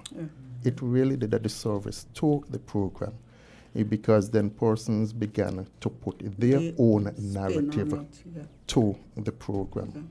But the thing is too, and it's regrettable that in our society that happens, because there could have been peace program members or some of the counselors or even the persons who were employed who themselves would have had even more credibility if they go than the government. Because if the government said there are some people who don't want to hear that either.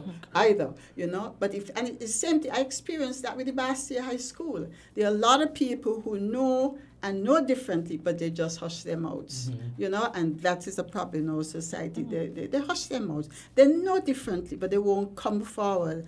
And I guess I see that because it's easy. I mean, I talk and then you got persecuted. It's okay, persecute. I'm not going to join there, then they're persecuting me. But you know, what you're saying is significant, and it's not just in that area, even in so many areas. There are persons who are hurting in various regards, and they say they keep it silent, and they say it's for this person to talk, because at the end of the day, they're looking for some sort of protection, because they don't want the victimization and they don't want any penalty for their own speech. In fact, we could talk even about, remember we had the banking issue when we said that, you know, persons in Angola talking out, other Caribbean countries talking out. St. Nevis has experienced it too. Petitions and divisions are always quiet. I say that all the time. Y'all don't protest for what y'all want. They're quiet when they should speak, and they're, you know, and they're speaking when they should be Okay. quiet, because there are a lot of things they probably should be a little more cautious about. And again, it goes back to the polarization. I mean, they were talking about the U.S.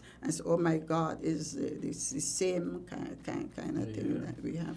If I could just, okay, and these are two direct quotations from two of the participants. Yes. One said, I think a misstep for us is because we kept it quiet. It kind of caused questions from the public, like, why didn't they say something about it? And so they kind of started to put their own narrative behind it and so forth. But I think ultimately, I don't think anyone can deny how positively the program was, even if it wasn't, you know, done as perfectly as we would have liked it. The next one said, so the thought was that there would have to be a bigger trust in terms of the PR and all this kind of stuff. But it was so delicate that it was always a work in progress, but never really materialized in the way that it could have or should have. And so you never really had that discussion, but quite a number of people would have expressed, notwithstanding what was happening in terms of the reduction in crime, that whether they understood or didn't understood, that they did not like the program. And I think that in itself was a challenge.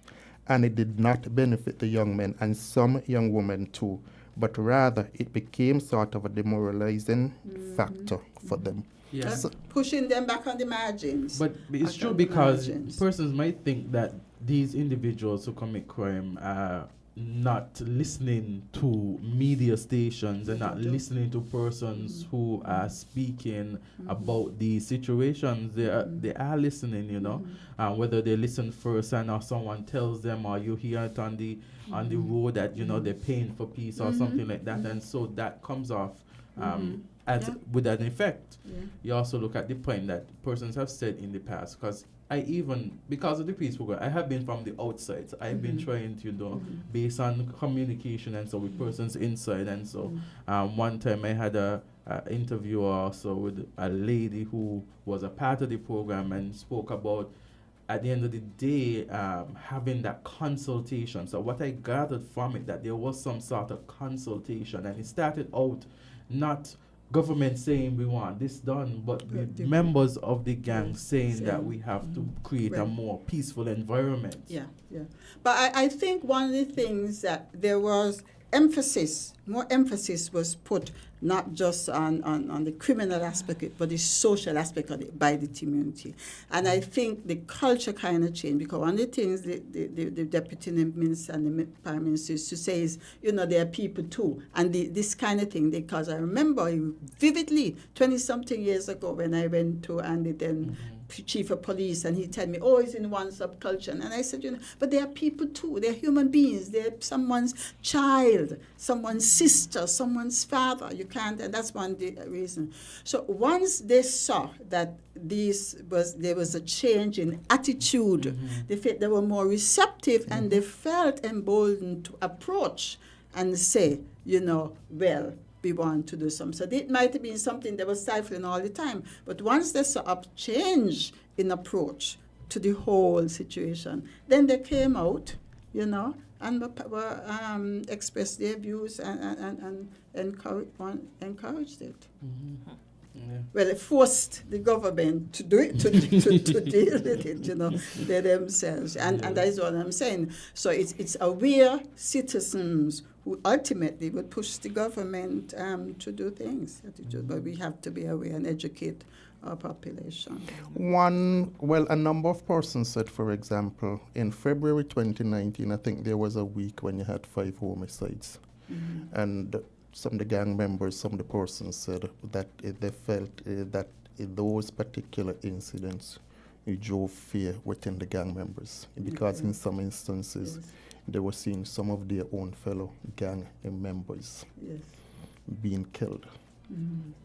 For some, it was, look, I'm getting older. I really don't have the motivation to do this anymore. I need something different. I can't move about. So you had different motivations in terms of why some of them would have wanted to see that change, to get something different. And so they made the approach and the program was implemented. One person said point blank that, look, on paper, the program is perfect. But as the program was rolled out, that you recognize that you needed to do some reforms. And I suppose that they didn't take the time out to make some of the reforms which were necessary to the program. An next participant said he was disappointed with the fact that I've been on this program for about 3 or so years and I haven't had any social security deductions. So it means that if I need to make a claim from social security, I am going to be affected. So you had the criticisms of the program. It wasn't perfect. Okay, it wasn't perfect. And so that also came out. There were some who said, look, I think leading up to the election of 2022, the program was being politicized. So you had those criticisms coming out. So while persons recognize the good, they also were able to point out some of the pitfalls of the program. But it was felt that for the most part it was positive, and about 80% of the participants have continued living a positive lifestyle since then. And for me, that is significant. And hopefully that they themselves now could be involved in a way that they now become some of the leaders and, you know, and able to motivate some of the younger ones now who are involved in it, you know, that they can be changed. They can be changed. That they needed now. They said now they're speaking to younger persons because they recognize basically what was I really benefiting from this? And so they're discouraging younger persons to stay away from that type of life. One person said, look, if you implement the program, I think one of the things that you need to do, use some of us who went to the program and who you have seen now successfully made a change to come in, to lecture others, to be an example to others. And hopefully they don't, hopefully because you have, thrown so much mud at the program, you don't refuse to do that. You know, because sometimes, because we have said, oh, the program is good, then we refuse to look at. So sometimes we just swallow our pride and admit that there are some good things and let's utilize those. And I hope that aspect is one that they would bring in some of those who benefited from it to be part of what's new going forward. Well, we want to thank you, Dr. Brown and Dr. Richards, for being here this morning, talking about crime as a public health issue, and also talking with Dr. Richards as he speaks about his journey, his doctorate and his dissertation surrounding the peace program and implementation here in St. Kitts and Nevis. I want to say thank you. We're going to take a short break and we'll get back as we wind down this morning's edition of Island Tea.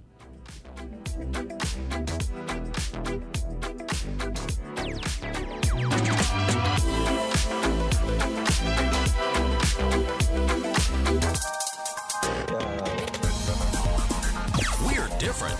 We're 98.9. 98.9. Win FM.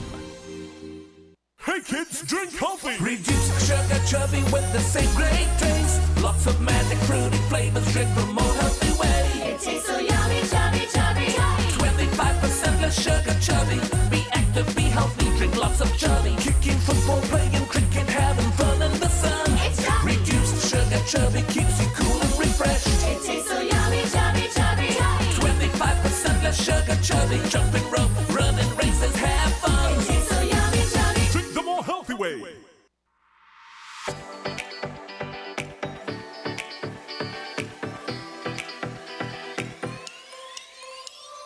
Rhymes the good food people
Well, we're back. Yeah, that was some information that we were given. You know, we had Dr. Brown and Dr. Richards talking about crime as a public health issue and talking about Dr. Richards' dissertation as it relates to the peace program. You know, I know the peace program is something that persons have opinions on, of course. There are persons who are strongly against the peace program. There's persons who are strongly in favor of the peace program of what it was, and there are persons who are just neutral. Of course, that is an area that garners and has, various opinions. Persons have various opinions on, and so it's good to hear from Dr. Richards as he gave us some information based on some interviews that he had with some members of the peace program at the time. Yes. We also had Dr. Marcus Natter and Miss Tomlinson speaking about the savings program for the citizens of St. Kitts and Nevis between the age of 5 and 18. And based on what they have said, they said when they looked at the figures between 5 and 18, that represents almost 11,000 people, and that's $1,000 coming from the government, and of course some of that 1,000 would be shares in the cable. And he also indicated that National Bank would give a special interest rate for those persons within the program. Coming out of that discussion, the program has not been formally launched yet, and so we await the launching of that program. Kortensia, what's on your mind? We have about 4 minutes left. Why? I don't know, mate. It's just about 4 minutes left, and I just want to say thank you to persons who have tuned in. And I see Rusty here on the Facebook page. Rusty said, I was strongly against the peace program in addition to other programs. Peace should have been the last program, especially for PAM. So that's what he says. Someone else says, Diamond Livingstone says, call a spade, Timothy Harris created. Okay, we'll do that one. So, there's some comments on the Facebook page. And purpose could look at the Facebook page. Again, as I said before, we had some persons who have some strong views as it relates to the peace program. Go ahead. So, somebody was calling. They said, why were y'all not answering the phone? That was very unfair to us for them. I happen not to be looking in direct because I'm doing other things as well. Okay. Yeah, I was actually saving those segments for the newsroom. Yes. And I actually just looked over and I was just about to say that there was a call, but then it stopped ringing. Oh. So people. Cleo, we apologize. It was not intentional. Okay, well, someone is coming in now. That might be her. Okay. Identity, you're on. Greetings. Oh, hi, what's up? Hi. Everyone is good? Yes, thanks. how are you? Yourself? I am good once you are good. Okay. But to give thanks to the information flowed, yeah, we listen attentively, and give thanks. Question, why would someone be discharged from the hospital? This happened recently with bullets still inside of their bodies. Why would that be taking place? Well, I am no medical doctor. I'm not medical doctor. I say I'm not medical doctor. But there was some. I recall a lady. She called in on our program and she indicated that she had been shot by a stray bullet and that I think she indicated that the bullet was within her body for some time. You understand? So I think that there are persons based on where the bullet is lodged that they may be carrying that bullet for some time until the procedure is done. But I'm no medical doctor. But also there are cases where sometimes depending on the placement of bullets, they can't be removed, even with the most advanced. technology. Yes. Yeah, it's best. Sometimes it's just best if the bullet stays where it is. So it could be one of those cases. You know. Okay. Mhm. Once again, give thanks to the information flow. We are on the hour, so give thanks. Yeah. Thank you. He's He's reminding us we're on the hour. The L is on point with the time. I 10 know. o'clock. Yeah. Yes. Time to do my daily kicking out. Yes. Oh boy, Elder, you see what you caused? If you didn't notice, how we could have taken one more thing. No, never that. Never that. All in good spirits. Guys, though. yes. All in good spirits. Yes. It was a fruitful show. As Yeah. I said, our A May lot of 16th, information. Yeah. Edition of Island Tea. Same place, same time tomorrow on our Friday edition of Island Tea. So we're gonna be happy that it's Friday. But Solid. Thank God it's Friday. Solid. Fantastic Friday, guys, Yep. tomorrow. Okay. Gentlemen, have a good one. After this Okay. terrific Tuesday. Certainly will. Tuesday. After Oh this my terrific God. Thursday. Did he say Tuesday? Yes, Oh. I Big did. Tuesday. Oh, Jeremy wants to see you afterwards. Yeah. Okay, no He problem. is just into this, mixing up his days after he would have said them correctly at the start. Was it this week that was a holiday? No, we had a full No. week this No, we week. had right? a Oh, that Next was last week week. is a holiday. Yeah, Monday Monday's is a a holiday. Monday's a holiday. Week Yeah, Monday. so this So Friday after is Friday, we're not Okay. seeing you again until Tuesday. Yeah. Yeah. Mhm. Okay. All righty. Okay. Have a great day, folks. Time to be kicked guys, out. And it's Thursday, not Tuesday. It's Tuesday again. You said You Tuesday realize again? it? Wow. He was about Thursday. to. It's Thursday. He's mixing Yeah, up. he the looks a tea. little sleepy, doesn't he? It's Thursday. Bye, Invisible Man. Have a good one. Everybody.